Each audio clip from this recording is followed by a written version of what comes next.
Isinusulong ni Heart Evangelista ang awareness sa mga sakit na maaaring makuha ng ating mga alaga matapos tamaan ng leptospirosis ang kanyang pet dog na si Panda. Yan at iba pang pinagkakaabalahan ni Kapuso Global Fashion Icon sa ating chika. Thankful si Heart Evangelista dahil doing fine na raw ang kanyang fur baby na si Panda matapos tamaan ng leptospirosis na maaaring nakuha sa paglusong sa baha kamakailan ng Kapuso Global Fashion Icon. Isinusulong niya ang awareness na kahit ang ating pets maaaring makakuha ng sakit na ito lalo kapag tag-ulan.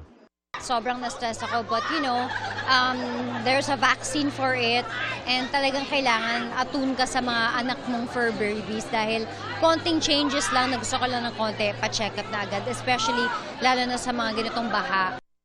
Kasama sa mga kinabibisihan ni Heart ang patuloy na pagiging head ng Senate Spouses Committee.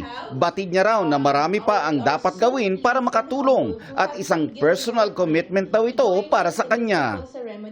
It's a lot of work for me pero hindi naman ako bine-bless ng ganito para lang sa sarili ko eh. It's also to share that. So it's a very personal thing for me.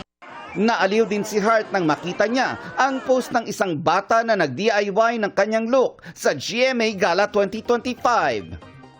Nahanap ko siya. So kung mahanap ko siya, I really want to have time na makilala sila kasi hindi lang ito yung una.